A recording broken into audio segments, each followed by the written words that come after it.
행사에 가보면 아이들이 없고 젊은이들이 별로 없어요. 그래서 행사에 학생들만 나오고 아이들만 있으면 그 분위기가 전체 살아요. 우리 교회 학생들은 바로 여러분 가족, 자녀들이잖아요. 여러분의 가정에도 희망이 넘칠 줄로 믿습니다. 옆에 보고 우리는 희망이 있습니다. 이렇게. 할렐루야. 제가 여러분들이 써낸 기도 제목을 보면 같은 기도 제목이 없어요. 다 달라요. 여러분이 금방 느낄 거예요. 아이들의 기도 제목은 보세요. 하나님, 엄마 아빠 말 잘 듣게 해주시고 학교가 공부 잘하게 해주세요. 모범적인 기도잖아요. 엄마 아빠의 기도는 하나님, 우리 아이 잘 자라고 잘못된 친구 사귀지 않고 신앙생활 잘해서 시대 속의 다윗과 다니엘 같이 되게 해주세요. 다르잖아요. 연세 많으신 권사님들의 기도 제목은 하나님, 내가 오래오래 이렇게 삽니다. 아프지 않고 하나님의 나라 조용히 가게 해주세요. 자녀에게 짐이 되지 않게 해주세요. 이렇게 기도 제목이 있잖아요.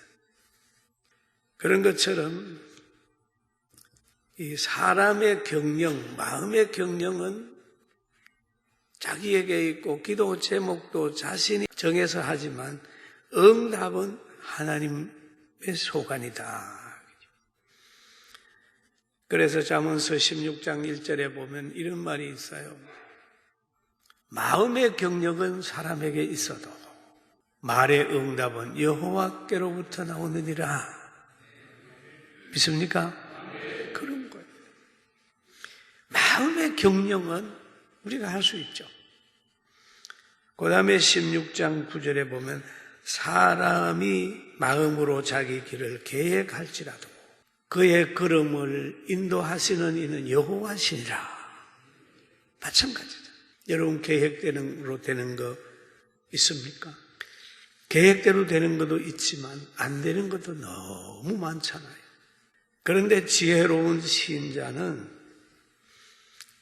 내가 마음 먹고 계획하는 것이 하나님의 뜻과 합당한가를 생각을 하는 거예요. 그러면 이룰 가능성이 있어요. 왜? 계획을 성취하고 이루시는 분은 하나님이시기 때문입니다. 그러면 기적을 체험할 수 있죠. 일을 하기 싫으면서도 부자 되고 싶고 희생이 없이 높임받고 싶고 의무도 하지 않으면서 직분을 사랑하고 우리나라도 그렇잖아요. 국회의원이 되면 나라 살림하고 나라 아름답게 만들어야 되는데 나라 아름답게 만들 생각 없이 그 직분만 사랑하다가 보니까 거기에 가가지고 엉뚱한 일을 하는 사람들이 많다고 말이에요. 그 나중에 가면 낭떠러지에 떨어져 버려요. 의무 없이 직분을 가지고 싶은 것은 욕심입니다. 정욕입니다.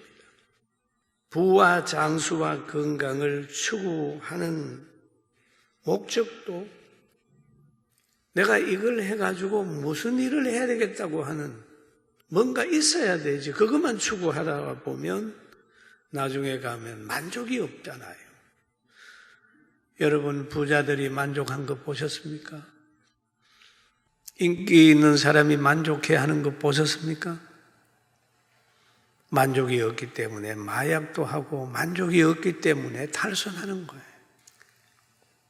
그러나 만족한 사람이 있다면 성령의 사람은 만족했어요. 할렐루야. 범사에 감사하고 만족했단 말이에요. 영혼의 부가 있을 때 만족이 있는데 영혼은 제쳐놔놓고 세상 것 따라가다가 보니까 만족이 없는 거예요. 세상에 그 많은 것 취해도 별 의미가 없는 겁니다. 예수님을 보면은 하나님의 뜻을 따라서 33년 이 땅에 계셨고 그 중에 3년 동안은 공생의 기간에 늘 집을 나와서 제자들과 함께 복음을 전했습니다. 그리고 하나님의 뜻대로 하나님의 공의를 실천하기 위해서 십자가에서 극형을 통해서 사람들이 진 모든 죄를 짊어지고 십자가에서 죽었어요.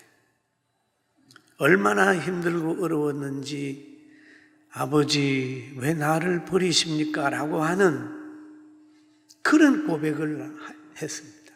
그러면서도 마지막에 다 이루었다 라고 하면서 돌아가셨어요. 그렇게 순종하는 아들을 하나님이 어떻게 대우했나요? 무덤에서 썩게 했습니까? 부활시켜가지고 영광스러운 몸 만들어가지고 아주 아름다운 천국으로 인도해 주신 거예요. 부활하셔서 부활에 끝나는 게 아니고 성천까지 하나님이 책임져서 하나님 우편에 두셨단 말이에요. 예수님은 그렇게 했어요. 영광스러운 장소로 하나님이 올려 데려오신 것입니다. 이렇게 되었을 때 예수님이 십자가 지고 장사 지낸 바 되었다가 성천하게 되니까 제일 난감한 사람이 있어요. 누구겠어요? 제자들이잖아요. 제자들은 예수님이 떠난 후에 허탈감에 빠지는 거죠. 항상 같이 다니고 동거동식 동행했던 예수님께서 성천하셔 버렸어요. 우리도 세상에 살다가 보면 허탈감에 빠질 때가 있죠. 내가 의지하는 돈이 다 없어졌을 때, 또 그동안 사랑했던 사람이 떠났을 때, 믿고 의지하는 사람이 없을 때 허탈감에 빠지는 거예요. 그래서 제자들도 보면은 이제 주님으로 알고 따라다녔는데 주님이 성천하시게 되니까 너무 허탈하니까 과거로 돌아가는 거예요. 이제 할 것은 배운 게 고기 잡는 것밖에 없잖아요. 그러니까 본문에도 보니까 베드로가 고기 잡으러 가자. 야, 우리 고기 잡으러 가자.